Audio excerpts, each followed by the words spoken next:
Baik, selamat pagi, siang, atau malam untuk praktikan mekanika batuan untuk angkatan 2023.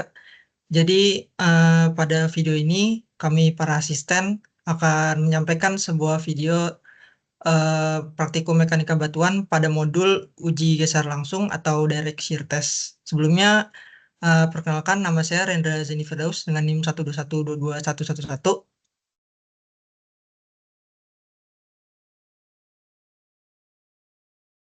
Saya Muhammad Rafandi Kasmonsong, 121222127.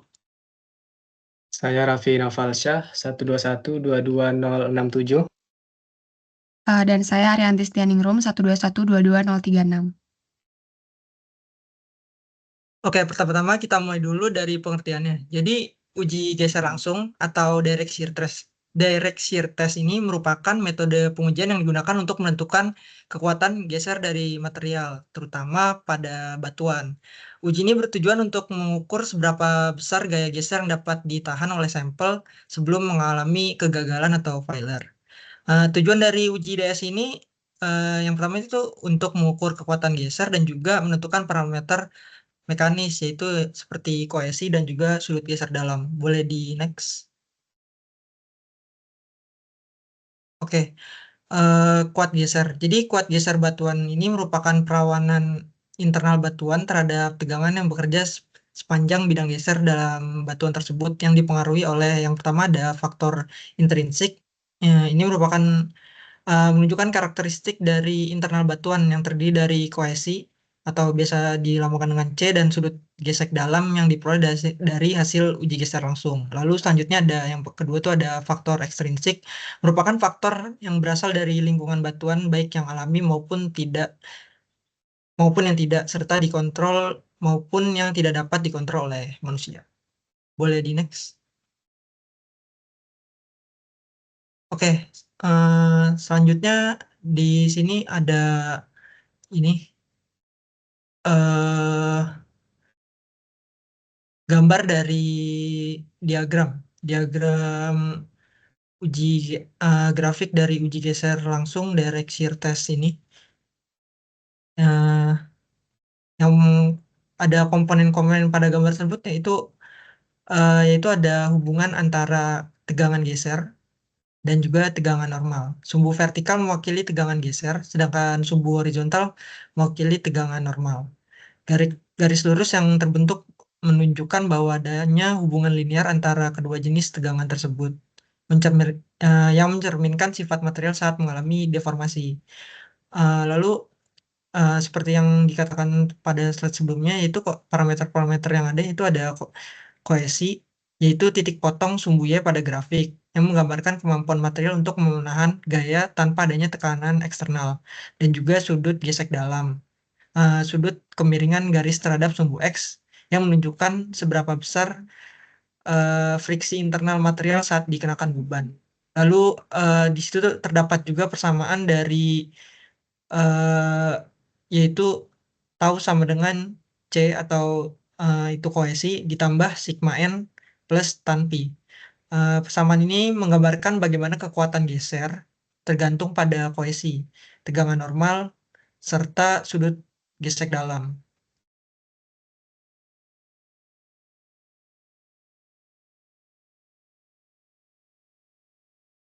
Mungkin selanjutnya bisa di next. Jadi ini peralatan-peralatan yang akan digunakan nih untuk praktikum pada modul uji geser langsung atau direct shear. Ini ada sampel batuan, ini ada selanjutnya ada jangka sorong ini untuk mengukur sampel batuan, busur derajat nih untuk mengukur sudut gesek dalamnya, dan ini alat direct shear test. Untuk penggunaan alatnya nanti akan dijelaskan lebih lanjut saat praktikum. Bisa dilanjut. Selanjutnya ini ada syarat sampel batuan yang digunakan untuk uji direct shear ini. Yang pertama, bentuk sampelnya ini harus kubus, silinder, atau balok persegi panjang. Lalu yang kedua, orientasi bidang geser horizontal dan terletak di tengah spesimen agar sesuai dengan desain alat geser langsung. Lalu jenis sampelnya, yang pertama itu ada sampel alami dari lapangan, ini nih biasanya bidang diskontinuitasnya secara alami gitu. Kalau yang kedua itu ada sampel buatan atau artifisial. Ini yang biasa dipakai di laboratorium dan yang akan digunakan pada praktikum. Ini kita biasanya sampel batuannya pada bidang diskontinuitasnya nih dibuat gitu, nggak secara alami yang biasa digunakan pada praktikum. Mungkin seperti itu, bisa dilanjut. Oke, baik. Selanjutnya adalah prosedur pengujian. Nah, jadi prosedur pengujian direct shear test ini, dan teman-teman siapkan dulu satu sampel batuan yang berbentuk silinder. Kemudian nanti teman-teman masukin ke alatnya. Ini bisa terbagi dua. Kalau misalnya dia lebih kecil dari 1 kilonewton kanannya, maka akan terjadi apa-apa. Tapi kalau lebih besar dari 1 kilonewton, akan timbul rekahan di bagian tengahnya. Tuh. Kemudian nanti teman-teman ngerunning alatnya, itu caranya dengan muter tuas berbentuk roda itu ke arah kanan. Jadi nanti setelah teman-teman putar, si sampel batuan ini akan kegeser dan akan terbelah dua. Nanti pada dial gauge-nya itu akan muncul data. Nah, itu namanya data peak. Itu nanti teman-teman catat data peak-nya. Data peak itu sama kayak data residual 1. Kemudian selanjutnya teman-teman putar lagi si tuas rodanya ke arah kiri, ke arah berlawanan dari putaran awal. Nah, nanti dapat data residual atau residual 2. Gitu. Nah, nanti pengujiannya teman-teman lakukan sebanyak 3 kali dengan F normal yang bervariasi, yaitu 0,2, 0,4, dan 0,6. Boleh lanjut. Nah, selanjutnya itu prinsip pengukuran F normal dengan proving ring 1 kilonewton. Ini dapat lihat ya tabel di sini. Untuk gaya sebenarnya 0,01 kilonewton itu nilai dialnya itu 1, gitu seterusnya. Sampai ke gaya sebenarnya 0,63, nilai dialnya itu 100. Tuh. Oke, boleh lanjut. Kemudian teman-teman bisa lihat nih di tabel yang kiri bawah, itu diambil dari tabel sebelumnya. Nah, buat yang nilai dial 0, itu gaya sebenarnya 000, buat nilai dial 25, gaya sebenarnya itu 0,163, sampai nilai dial 150. Nanti teman-teman modelkan dari data-data si nilai dial dan gaya sebenarnya ini menjadi regresi linier, yang kemudian nanti teman-teman dapat persamaannya. Dalam hal ini, dalam slide ini, itu teman-teman bisa lihat di grafik itu persamaannya itu Y sama 0,0064X.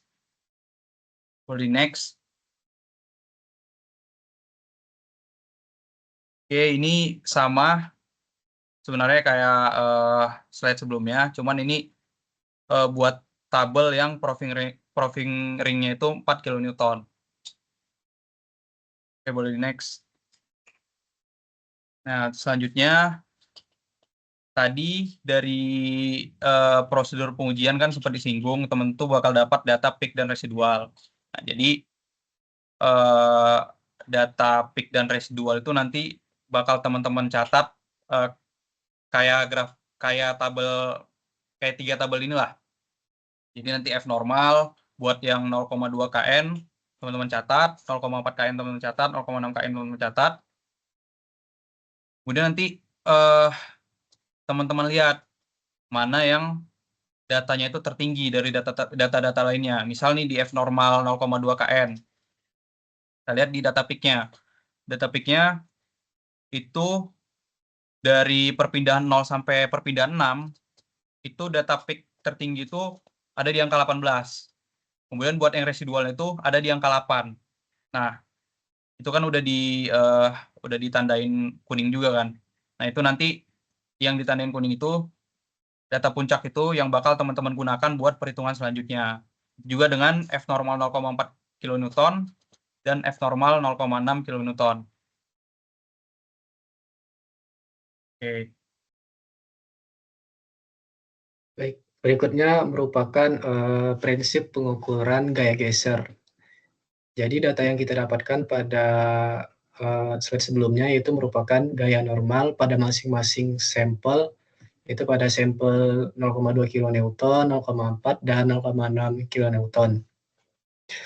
Lalu kita juga mendapatkan nilai ideal dalam satuan milimeter untuk nilai peak dan nilai residual. Di mana selanjutnya nilai ideal tersebut kita konversikan menjadi gaya geser. Nah, faktor koreksinya udah dijelaskan di slide sebelumnya. Lalu setelah itu kita bakal mendapatkan nilai gaya geser untuk masing-masing nilai peak dan residual dalam satuan kilonewton. Nah, setelah mendapatkan nilai gaya geser, kami dari asisten juga menyediakan data faktor koreksi untuk nilai peak dan nilai residual. Jadi, nilai peak dan residual yang teman-teman dapatkan dikalikan dengan faktor koreksi yang akan kami kirimkan. Nah, untuk tiap orang, faktor koreksinya belum tentu sama. Jadi, seharusnya hasil gaya geser yang didapatkan tiap orang harusnya berbeda. Next.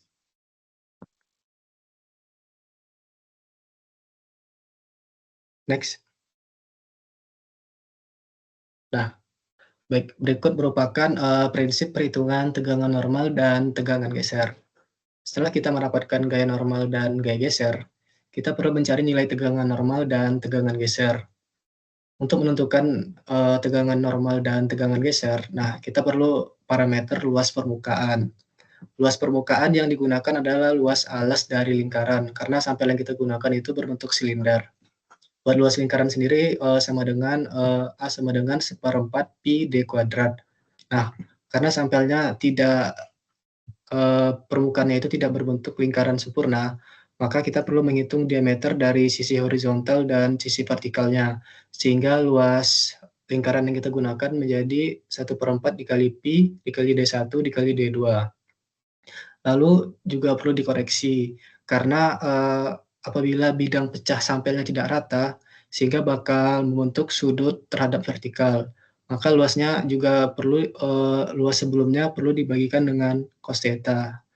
Nah, setelah kita mendapatkan nilai luas permukaan, nah kita bisa menentukan tegangan normal dan tegangan geser. Dengan rumus buat tegangan normal sama dengan gaya normal dibagi dengan luas permukaan, terus tegangan geser sama dengan gaya geser dibagi dengan luas permukaan. Next. Nah, berikut merupakan contoh perhitungan dari tegangan geser dan tegangan normal. Nah, di sini pertama itu ada data gaya normal untuk masing-masing sampel. Lalu juga ada dari pengujian kita mendapatkan nilai ideal dan nilai peak, nilai ideal dan nilai ideal peak dan residual untuk masing-masing sampel. Selanjutnya nilai tersebut kita konversikan menjadi gaya geser untuk peak dan residual. Dan jangan lupa juga perlu dikalikan dengan faktor koreksi yang nanti akan kami kirimkan. Selanjutnya kita juga perlu menghitung diameter menggunakan jangka sorong. Jadi kita ukur dari sisi arah vertikal dan dari sisi arah horizontal, diameter 1 dan diameter 2. Nah, dari data diameter, selanjutnya juga kita perlu menentukan sudut yang dibentuk, sudut hancurnya batuan terhadap bidang vertikal. Nah, dari data diameter dan data sudut, kita bisa mendapatkan luas permukaan. Nah, dengan membagi gaya normal terhadap luas permukaan, kita bisa menentukan tegangan normal dan tegangan geser untuk masing-masing nilai peak dan nilai residual. Next. Nah, berikut merupakan contoh perhitungan dari kohesi dan sudut geser dalam. Jadi data yang telah kita dapatkan sebelumnya adalah data dari tegangan normal dan tegangan geser. Nah, pertama kita harus melakukan plotting dengan data tegangan normal sebagai normal stress sebagai sumbu X dan shear stress sebagai sumbu Y. Selanjutnya kita melakukan regresi linear. Nah, persamaan regresi linearnya adalah tau sama dengan kohesi ditambah sigma n tan theta. Nah, di sini kita bisa mendapatkan persamaan garis untuk peak dan residual. Nah, untuk nilai peak persamaan garisnya adalah tau sama dengan 0,4 0,4608 sigma N ditambah 0,067. Sehingga kita bisa mendapatkan nilai kohesinya sama dengan 0,67 dan nilai sudut gesek dalamnya sama dengan tangan inverse dari 0,4608. Nah, itu sebesar 24,74 derajat. Selanjutnya buat yang nilai yang residual, kita mendapatkan persamaan garis tahu sama dengan 0,231 sigma N ditambah 0,026. Sehingga kita mendapatkan nilai kohesinya sama dengan 0,026 megapascal. Lalu juga sudut gesek dalamnya tangan inverse dari 0,231 sama dengan 13,05 derajat. Next. Nah, berikut juga merupakan contoh lainnya dari percobaan shear stress, di mana di sini kita terdapat gaya normal, lalu juga ada nilai ideal. Dari nilai ideal dikonversikan menjadi gaya geser. Selanjutnya kita menghitung tegangan normal dan tegangan geser. Nah, dari tegangan normal dan tegangan geser diplot terhadap grafik, lalu dilakukan regresi linear untuk mendapatkan persamaan Mohr-Coulomb. Nah, dari persamaan tersebut kita bisa menentukan nilai kohesi dan sudut gesek dalam. Next.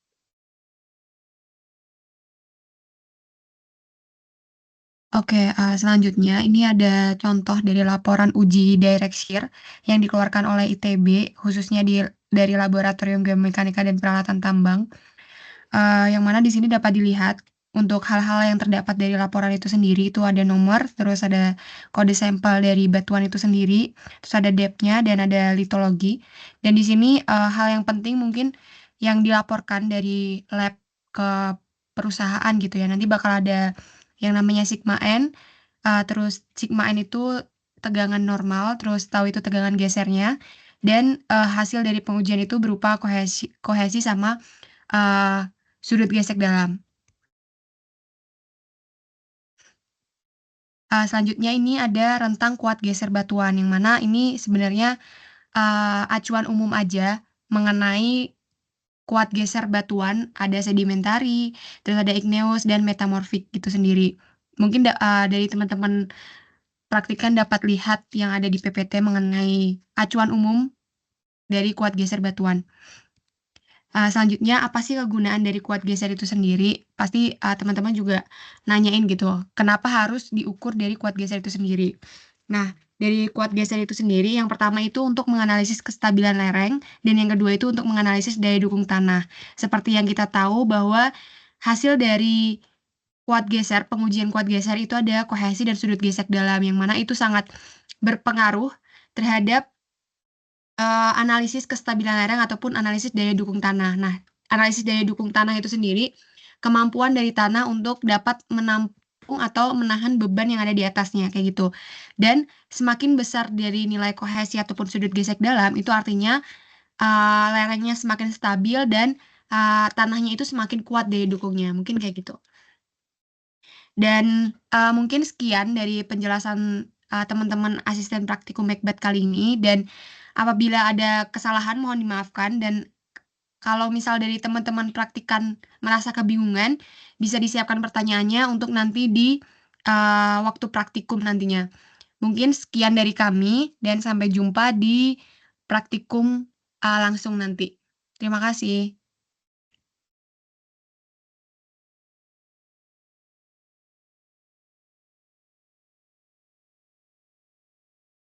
Bentar, gue kayak